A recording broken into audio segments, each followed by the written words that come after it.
ചെയ്യാത്ത തെറ്റിന് കേസിൽ കുടുങ്ങി നാട്ടിൽ പോകാൻ നിവൃത്തിയില്ലാതെ നിരവധി മലയാളികൾ ഗൾഫ് നാടുകളിൽ കഴിയുന്നുണ്ട്.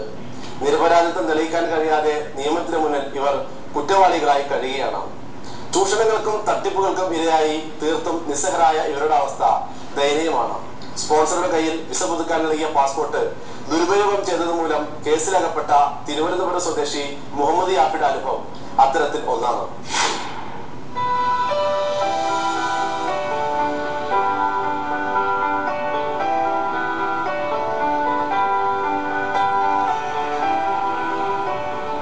വർഷം മുമ്പ് ദുബായിലെത്തിയ മുഹമ്മദ് യാഫി 2008 ഒരു ട്രാൻസ്പോർട്ട് കമ്പനിയിൽ നിന്ന് ബാങ്ക് ലോണിന്മേൽ ഒരു പിക്കപ്പ് വാൻ എടുത്തിരുന്നു. സ്പോൺസറുടെ പേരിലാണ് വാഹനം എടുത്തിരുന്നത്. ട്രാൻസ്പോർട്ട് കമ്പനിയിലെ വിസയ്ക്ക് വേണ്ടി 15,000 ദിർഹമാണ് മുഹമ്മദ് യാഫി അന്ന് നൽകിയത്. വിസ എടുത്ത കാലം മുതൽ തന്നെ പാകിസ്ഥാനിയായ സ്പോൺസർ മുഹമ്മദ് യാഫിയെ ചൂഷണം ചെയ്യാൻ തുടങ്ങി. പിക്കപ്പ് വാനിന്റെ ലോൺ മുഴുവൻ അടച്ചു തീർത്ത യാഫി ബാങ്കിൽ നിന്നും ക്ലിയറൻസ് ലെറ്റർ കിട്ടുന്നതിന് വേണ്ടി സ്പോൺസറുടെ ലെറ്റർ ആവശ്യപ്പെട്ടു. നേരത്തെ വാഹനത്തിന്റെ നമ്പർ പ്ലേറ്റിനായി 5,000 ദിർഹം സ്പോൺസർക്ക് നൽകിയിരുന്നു. ക്ലിയറൻസ് ലെറ്ററിന് വേണ്ടി 2,000 ദിർഹം സ്പോൺസർ കൈപ്പറ്റിയെങ്കിലും യാഫിക്ക് ലെറ്റർ നൽകിയില്ല. ബാങ്ക് ലോണിലാണ് വണ്ടി അറേഞ്ച് ചെയ്തിരുന്നത്. ബാങ്ക് ലോണിൽ എമറേറ്റ്സ് ഇസ്ലാമിക് ബാങ്ക് 1734 വെച്ച് 3 വർഷം അടയ്ക്കണം. അങ്ങനെ അടച്ചുകൊണ്ടിരിക്കുകയായിരുന്നു. കംപ്ലീറ്റ് ലോൺ അടച്ചു കഴിഞ്ഞു. ബാങ്കിൽ നിന്ന് ഒരു ക്ലിയറൻസ് ലെറ്റർ കിട്ടുമല്ലോ ലോൺ അടച്ചു കഴിഞ്ഞു.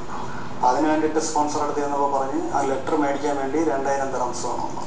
അങ്ങനെ കുറേ നടന്നിട്ട് ഇയാളെ ലെറ്റർ ഇല്ലാതെ കിട്ടത്തില്ല. പിന്നെ കൊടുക്കാന്ന് വിചാരിച്ച് പൈസ കൊടുത്തു. അപ്പോൾ പറഞ്ഞ് 2 ദിവസത്തിന് ലെറ്റർ മേടിച്ചു തരാമെന്ന് പറയും. 2 ദിവസം കഴിഞ്ഞ് ഒരാഴ്ച കഴിഞ്ഞ് ലെറ്റർ ചെയ്യുമ്പോൾ തരാമെന്ന് പറയും. ലെറ്റർ കൈ വെച്ചിട്ട് ലെറ്റർ തരത്തില്ല. 2011 വിസ പുതുക്കാൻ വേണ്ടി യാഫി തന്റെ പാസ്പോർട്ട് സ്പോൺസർക്ക് നൽകിയിരുന്നു. ഇത് തിരിച്ചു കിട്ടിയിരുന്നില്ല. പിന്നീട് യാഫി നാട്ടിൽ പോകാൻ വേണ്ടി പാസ്പോർട്ട് ചോദിച്ചപ്പോൾ വാഹനം നൽകിയാൽ മാത്രമേ പാസ്പോർട്ട് നൽകൂ എന്നായി സ്പോൺസർ. എന്നാൽ യാഫി ഇതിന് തയ്യാറായില്ല. യാഫി തന്റെ വാഹനം വിൽക്കാൻ വേണ്ടി ശ്രമിച്ചു.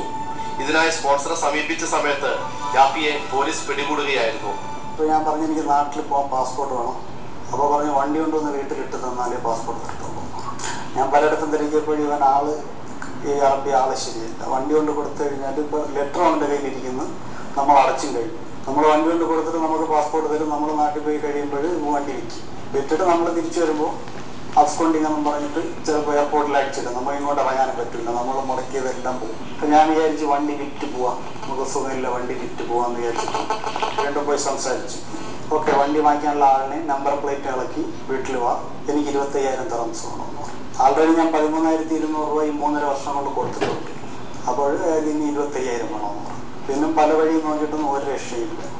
അങ്ങനെ ഞാൻ വിചാരിച്ച് കൊടുക്കാമെന്ന് വിചാരിച്ചിട്ട് നമ്പർ പ്ലേറ്റ് ഇളക്കി വണ്ടി വാങ്ങിക്കാനുള്ള ആളിനെ മുൽക്കിയും കൂടെ കൊണ്ട് വീടിൻ്റെ അടുത്ത് കൊടുത്ത് ആദ്യം നമ്പർ പ്ലേറ്റും കൊടുത്ത് മുൽക്കിയും കൊടുത്ത് സംസാരിച്ച് തന്നെ നിൽക്കുമ്പോഴാണ് ബാക്കിൽ നിന്നൊരു വണ്ടി വന്നത്. ഇയാളെ വീട്ടിലെ നടയിലാണ് വണ്ടി വന്നിട്ട് കാർഡ് എടുത്ത് കാണിച്ച് ഞാൻ CID ആണ്, പത്താക്കാരാണ്.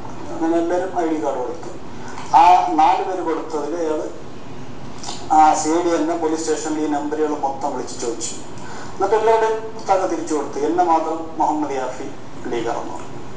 യാഫിയുടെ പാസ്പോർട്ട് വെച്ച് അബുദാബിയിലെ ഒരു റെന്റിയ കാർ സ്ഥാപനത്തിൽ നിന്നും കാർ എടുത്തെന്നും അത് തിരിച്ചു നൽകില്ലെന്നുമായിരുന്നു യാഫിയുടെ പേരിലുള്ള കേസ്. എന്നാൽ വർഷങ്ങളായി യാഫിയുടെ പാസ്പോർട്ട് കൈവശം വെച്ചത് സ്പോൺസറായിരുന്നു. ഞാൻ ചോദിച്ചപ്പോൾ എൻ്റെ പേരിലുള്ള കേസ് എന്താണ്? അപ്പോൾ പറഞ്ഞു അബുദാബി ജവാസാത്ത് റോഡിൽ അൽ സാഹിൽ റെന്റേ കാർ എന്ന് പറഞ്ഞ റെന്റേ കാറെന്നും ഒക്ടോബർ മാസം 16-ാം തീയതി നിന്റെ പാസ്പോർട്ട് വെച്ചിട്ട് നീ അവിടെ നിന്ന് വണ്ടി റെന്റിന് എടുത്തിരിക്കുന്നു. അപ്പോൾ 101 ദിവസമായിട്ട് വണ്ടിയും തിരിച്ചു കൊടുത്തിട്ടില്ല, റെന്റും കൊടുത്തിട്ടില്ല. അപ്പം ഞാൻ പറഞ്ഞു ഞാൻ അങ്ങനെ വണ്ടി എടുത്തിട്ടില്ല. ഇല്ല, അവർ നീങ്ങാണ് വണ്ടി എടുത്തിരിക്കണമെന്ന് കേസ് കൊടുത്തിരിക്കുന്നു. ഞാൻ ചോദിച്ചു എത്ര ദിവസത്തേക്കാണ് വണ്ടി എടുത്തിരിക്കുന്നത്? അപ്പോൾ 10 ദിവസത്തെന്നും പറഞ്ഞാണ് വണ്ടി കൊടുത്തത്. 600 രൂപ അഡ്വാൻസും കൊടുത്തു. ഞാൻ പറഞ്ഞു 10 ദിവസം എന്ന് പറഞ്ഞാൽ ഇപ്പോൾ തന്നെ 3.5 മാസമായി. ഓക്കെ, നിങ്ങളൊരു 5 ദിവസം കൂടെ കഴിഞ്ഞിട്ട് ഒന്നീ കംപ്ലൈൻറ്റ് ചെയ്യുക. അപ്പം ഇത് 3.5 മാസമായിട്ട് ഇപ്പോഴാണ് നിങ്ങൾ കംപ്ലൈൻറ്റ്. അത് ഞാൻ വണ്ടി കൊടുത്തിട്ട് നാട്ടിൽ പോയിരുന്നു. ഞാൻ ഇപ്പോൾ തിരിച്ചു വന്നപ്പോഴാണ് വണ്ടി റിട്ടേൺ കിട്ടിയില്ല എന്ന് പറഞ്ഞിട്ട് റെന്റേ കാറിൻ്റെ ആൾ കംപ്ലൈൻറ്റ് ഫയൽ ചെയ്തിരിക്കുന്നത്. റെന്റേ കാർ എടുക്കുന്നതിന് യാഫിയുടെ പേരിലുള്ള ഒപ്പും വ്യാജമായിരുന്നു. സഹായത്തിനു വേണ്ടി യാഫി പലരെയും സമീപിച്ചു. ഇന്ത്യൻ എംബസിയെ ബന്ധപ്പെട്ടെങ്കിലും സഹായം ലഭിച്ചില്ലെന്ന് യാഫി പറഞ്ഞു. പബ്ലിക് പ്രോസിക്യൂട്ടർ കുറേ ചോദ്യം ചോദിച്ചു. അയാളും ഇത് ഈ റെന്റേ കാറിൻ്റെ ഫയൽ എടുത്ത് നോക്കിയപ്പോൾ എൻ്റെ പാസ്പോർട്ടിലെ സൈനും റെന്റേ കാറിലെ സൈൻ ചെയ്തിരിക്കുന്നതിന് രണ്ടും വ്യത്യാസം. അയാൾ ചോദിച്ചു നിന്റെ സൈനാണോ? ഞാൻ പറഞ്ഞു എൻ്റെ സൈനല്ല. പിന്നെ ഈ സൈൻ ചെയ്തിരിക്കുന്ന ആര്? ഞാൻ പറഞ്ഞു ഞാനല്ല സൈൻ ചെയ്തത്, എൻ്റെ പാസ്പോർട്ടിലെ സൈനും അതും കൂടെ നോക്ക്. അപ്പോൾ വക്കീൽ പറഞ്ഞു എൻ്റെ അടുത്ത് പറഞ്ഞ് ഇനിയും ഉണ്ടാകില്ല. വക്കീൽ പറഞ്ഞ് ആ സൈൻ ചെക്ക് ചെയ്ത് നോക്കിയാൽ അറിയാൻ പറ്റും, അത് അറബിക് സൈനാണ്, വലത്തുനിന്ന് ഇടത്തോട്ടാണ് ആ റെൻഡേ കാറിലിട്ട് ഇങ്ങനെ സൈൻ ചെയ്ത്. ഇയാളുടെ പാസ്പോർട്ട് കോപ്പി നോക്കും, അയാൾ മുഹമ്മദ് യാഫി എന്ന് പറഞ്ഞ് എഴുതിയാണ് സൈൻ ചെയ്തത്. ഒരുപാട് പേര്, ഒരുപാട് സംഘടനയുള്ള ആൾക്കാരൊക്കെ സമീപിച്ചു, ഇല്ല ആരും ഒന്നും ചെയ്തു തന്നിട്ടില്ല. അറബിയെടുത്ത് ഇപ്പം അവൻ്റെ ഈ അറബിയെടുത്ത് കയ്യിൽ നിന്ന് പാസ്പോർട്ട് മോഷണം പോയെന്നും പറഞ്ഞിട്ട് അയാളിൽ നിന്ന് ഒരു ലെറ്റർ കിട്ടിയാൽ നമുക്കത് കോടതിയിൽ പ്രൂഫ് ചെയ്യാൻ പറ്റും. അപ്പോൾ നമ്മൾ വെറുതെ വിടും. പക്ഷെ അയാളെ ചെയ്തു തരുന്നില്ല, അതിന് 25,000 രൂപ വേണമെന്ന് പറയും. അതിനും ഈ വണ്ടിയുടെ രണ്ടും പൈസ ഉണ്ടോന്നല്ലേ ഞാൻ ചെയ്തു തരുത്തുള്ളൂ. തന്റെ നിരപരാധിത്വം തെളിയിക്കാനുള്ള നിയമ പോരാട്ടത്തിൽ ഏർപ്പെട്ടിരിക്കുകയാണ് യാഫി ഇപ്പോൾ. സത്യം തെളിയുമെന്നും നിയമത്തിന്റെ കുരുക്കുകളിൽ നിന്നും രക്ഷപ്പെടാനാകുമെന്നും പ്രതീക്ഷിച്ച് നാളുകൾ തള്ളി നീക്കുകയാണ് യാഫി.